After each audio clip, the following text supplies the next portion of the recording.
उसने 30 लोगों की हत्या की है। ये टैटू उसके मारे गए गैंग सदस्यों की याद में है। ये सॉलिटरी कन्फाइनमेंट सेल है। इस गेट से अंदर जाने के बाद वो फिर कभी बाहर नहीं आते। अब हम सेल्स की ओर जा रहे हैं।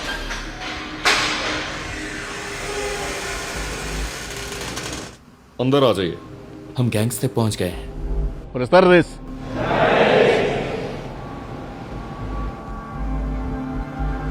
उनके परिवार के किसी भी सदस्य को उनसे मिलने की इजाजत नहीं है। दोनों गैंग्स को एक साथ जेल में रखा गया है। इनमें से प्रत्येक ने 200 से अधिक लोगों की हत्या, बलात्कार तथा कई अन्य अपराधों में भाग लिया था।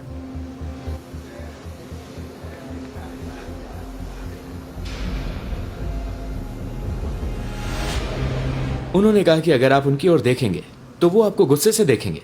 चलो देखते हैं। जैसे कि आप देख सकते हैं, उनमें से हर एक ने सफेद यूनिफॉर्म पहनी है, टी शर्ट, सफेद शॉर्ट्स और सफेद चप्पल। उनके पास अंदर बस यही चीजें हैं। वहां कोई गद्दे नहीं है। वो वहां मौजूद लोहे की सतह पर सोते हैं। यहाँ भारी संख्या में गार्ड मौजूद है। ऐसा लगता है जैसे देश में युद्ध चल रहा है। सभी कैदी एक जैसी सफेद वर्दी पहनते हैं। हाँ,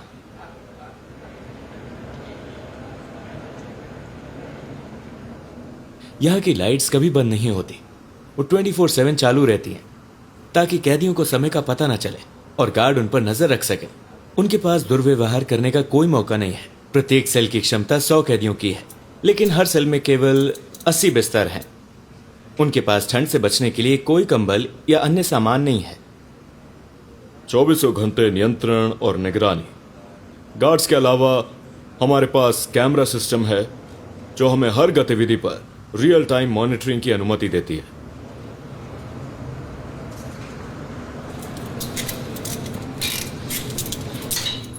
उनमें से कुछ को अब व्यायाम करने के लिए बाहर जाने दिया जा रहा है। कैदियों को प्रतिदिन केवल 30 मिनट के लिए अपने शरीर के वजन का उपयोग करके व्यायाम करने के लिए अपनी कोठरियों से बाहर जाने की इजाजत दी जाती है।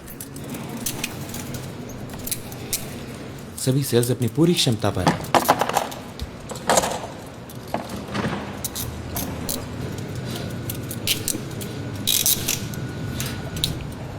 ऐसा लगता है जैसे ये किसी फिल्म का दृश्य है। सिकोट।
Solamente hay un clamor, abre los cielos sobre nosotros, abre los cielos, Señor, a llover. उन्हें सिर्फ इसी एकमात्र गतिविधि की इजाजत है। उन्हें कुछ और करने की इजाजत नहीं है। Somos tu pueblo, somos tu hija, abre los cielos, Señor.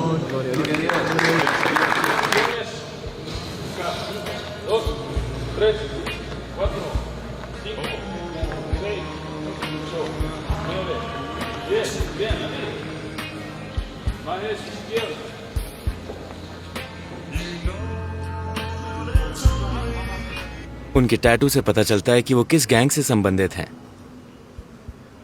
Gang के टैटू वाले किसी भी व्यक्ति को तुरंत गिरफ्तार कर लिया जाता है।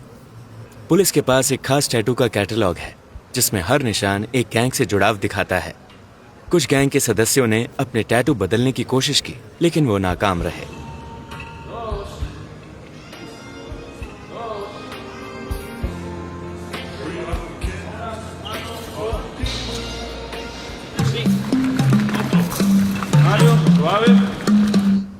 यहां नर्सें हैं। एक डॉक्टर रोजाना आकर इनका चेकअप करते हैं। मेडिकल स्टाफ का हमेशा यहां रहना जरूरी है क्योंकि कैदियों को बाहर जाने की इजाजत नहीं है। यहां से एक कमरा है जहां वो अपने वकीलों से वीडियो कॉल के जरिए बात कर सकते हैं। मुकदमे यहीं चलते हैं क्योंकि उन्हें बाहर जाने की इजाजत नहीं है। यहां वो अपने वकीलों से वीडियो कॉल के जरिए बात करते हैं। यहाँ हम कैदियों को बैठाते हैं। बैठ जाओ। स्क्रीन के जरिए हम अदालत को और दूसरे जेलों को देख सकते हैं जो एक ही सुनवाई से जुड़े हैं। जी हाँ, यहाँ हमारा क्लिनिक है। इस शानदार जेल के अंदर ये सारे कमरे देखो। ये इलाज और इंजेक्शन देने की जगह है।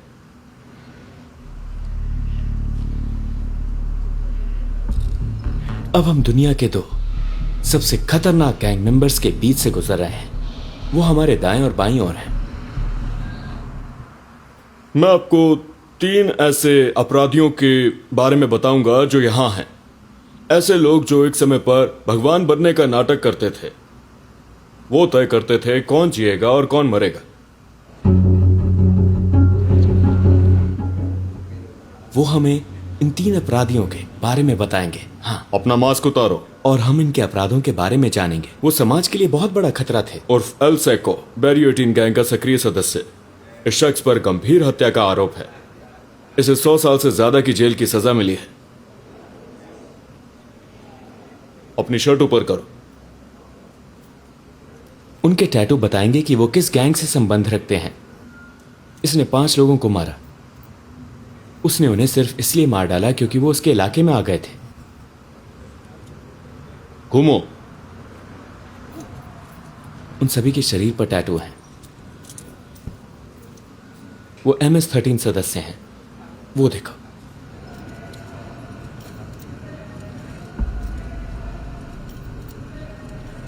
इसने 4 लोगों का अपहरण किया था। उसके बगल वाले ने 5 लोगों की हत्या की थी। ये यहां कैद अपराधियों का बस एक छोटा सा नमूना है। तीसरा कैदी भी एक गैंग का सदस्य है। इसने एक जवान लड़की को मार डाला जिसका एथलीट बनने का उज्जवल भविष्य था। बाद में उसने उसकी हत्या कर दी। अपनी शर्ट ऊपर करो। उसने उसका भविष्य छीन लिया।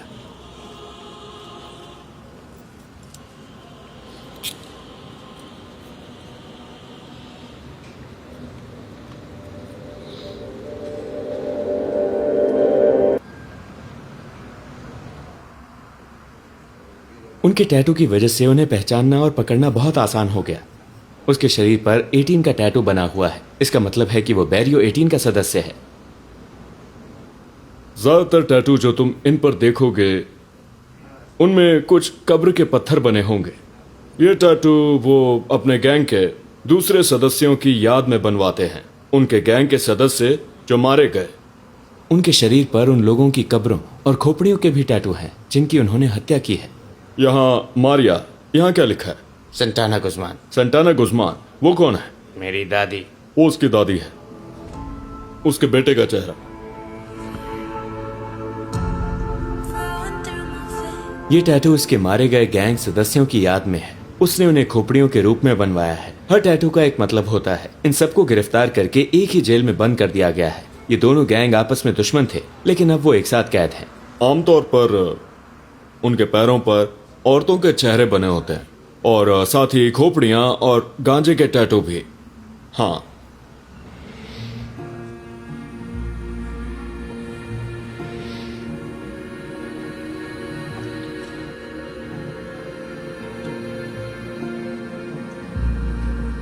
शुक्र है मैं बहुत दूर रहता हूं। अगर इनमें से कोई भविष्य में मुझे पकड़ लेता तो मैं बहुत मुसीबत में पड़ जाता।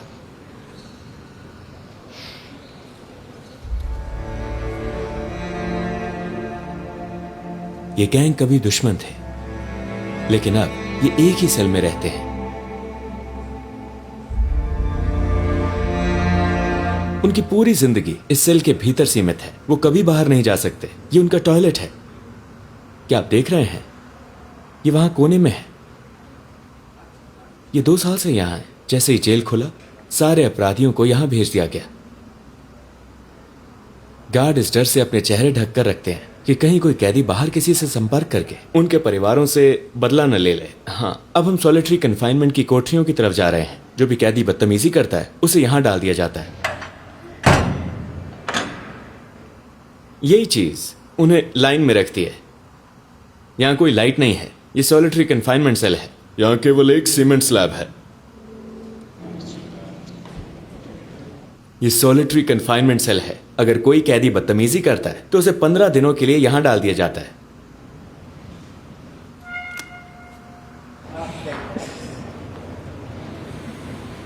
वो खाने के लिए भी अपनी कोठरी से बाहर नहीं निकलते। खाना अंदर ही पहुंचाया जाता है। सिर्फ बीन्स और चावल, कोई चिकन नहीं, कोई मांस नहीं।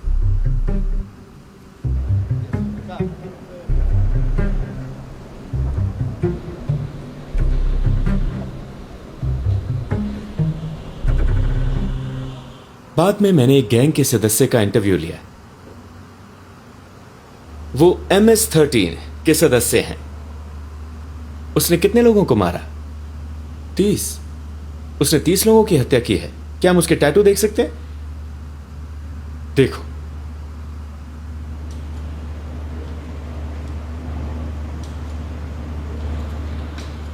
क्या उसे अपने अपराधों पर पछतावा है? क्या तुम्हें अपने अतीत में किए गए कामों का पछतावा है? Encontrándome a un penal de máxima seguridad donde solo lo básico se le da a uno, se lamenta uno.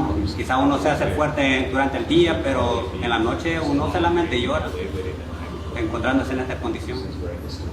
वो कहता है कि वो रोज रोता है और उसे अपने किए पर पछतावा है, लेकिन अब बहुत देर हो चुकी है। उसे पश्चाताप होता है, लेकिन उसे न्याय का सामना करना ही होगा। जब वो गैंग में शामिल हुआ तब उसकी उम्र क्या थी? Como la de 11 años. वो सिर्फ 11 साल की उम्र में गैंग में शामिल हो गया था और अब वो यहां सेकॉट में है। राष्ट्रपति ने जो किया वो साहसिक और शानदार था। जब वो पहली बार 2019 में चुने गए थे तब उनकी अप्रूवल रेटिंग लगभग 50% थी। आज अल साल्वाडोर ने संपूर्ण स्वतंत्रता और सुरक्षा के मामले में, लेकिन 2024 के चुनावों में वो 85% वोटों के साथ जबरदस्त बहुमत से जीते। सभी रिकॉर्ड तोड़ दिए हैं। ये पूरे पश्चिमी गोलार्ध में सबसे सुरक्षित देश है। क्यों? क्योंकि पहली बार लोगों ने सुरक्षित महसूस किया। ये सिकॉट जेल के हमारे दौरे का अंत है। आपने इस एपिसोड से क्या सीखा? इस राष्ट्रपति से हम बहुत कुछ सीख सकते हैं।